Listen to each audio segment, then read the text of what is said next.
All right, how's it going, everyone? Welcome to another episode of Forward Thinking Founders, where we talk to founders about their companies, their visions for the future, and how the two collide. Today, I'm very excited to be talking to Adam Laor, who's a co-founder of Sinatra. Welcome to the show. How's it going? Great, man. What about you?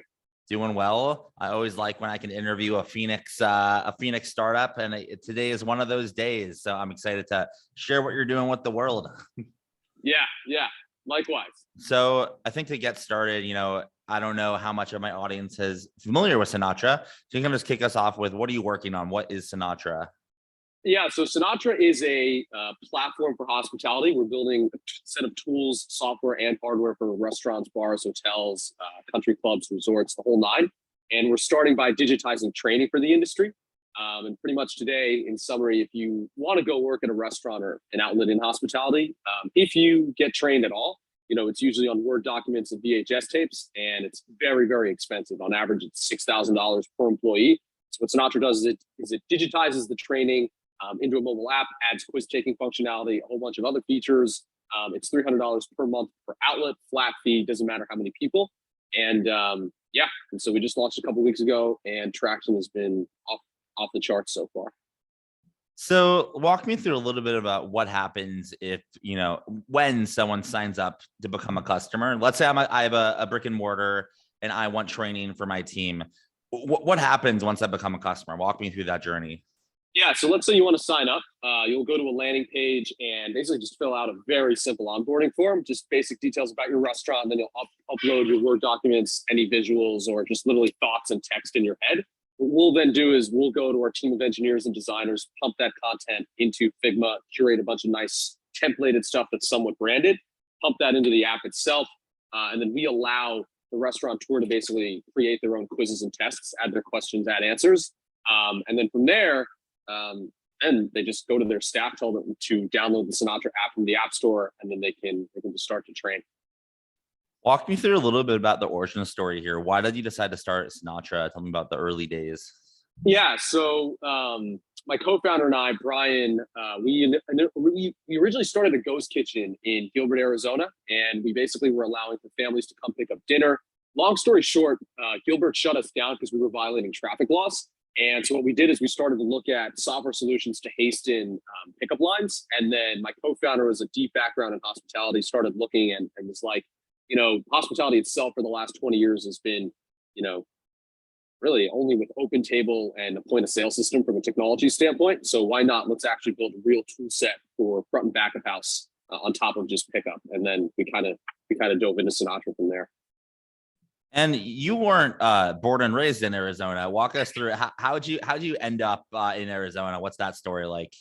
Yeah. Well, I guess long story short on me, brief background is, born and raised in New York City.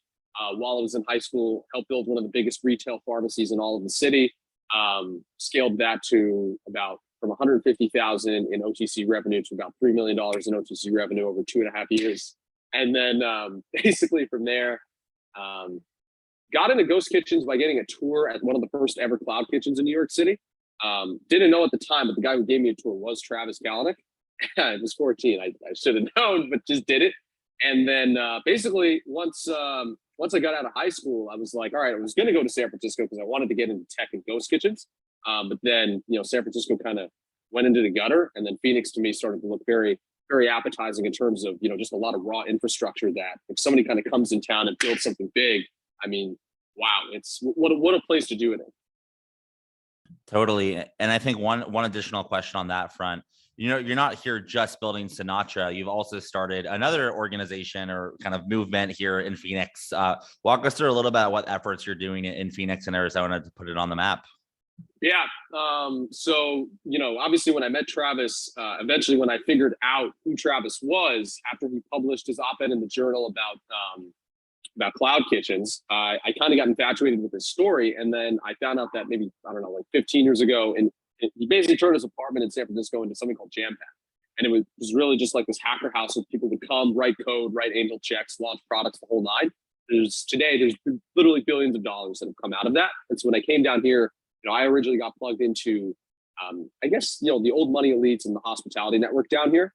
And then when we needed to start hiring engineers, I basically was like, shit, the tech network down here is a little just, it's not as advanced as I'd like it to be. So then I literally started something called Jampad, I guess, in honor of Travis and what he was doing.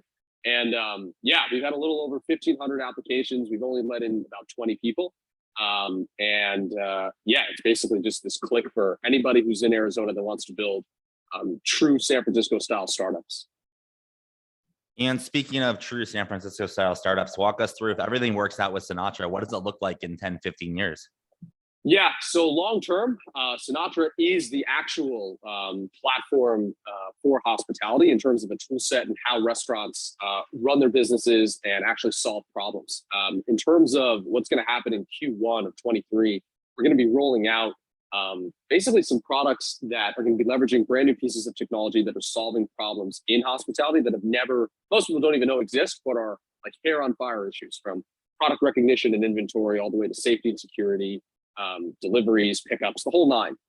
So long term, basically when you want to go and open a restaurant and you need something for safety, you need something for pickup, you need something for your inventory, your data, your training, the whole nine. Sinatra is that OS that actually powers everything end to end. And so we're starting with training.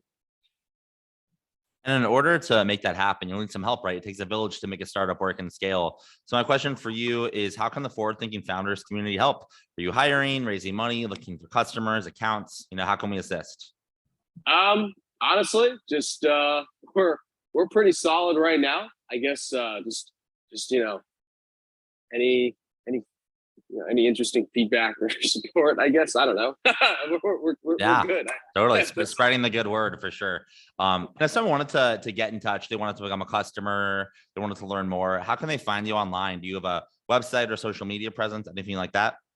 Yeah. You can just go to our website. There's a giant sign up today button, and then just fill in like 2 or 3 forms. And then eventually what we're going to be doing is replacing that with just like a very straightforward landing page where you can just send us your training docs and instantaneously. But yeah, you just go to sinatra.ai. All right. Well, thanks so much for coming on to the podcast. I really appreciate it. Anytime.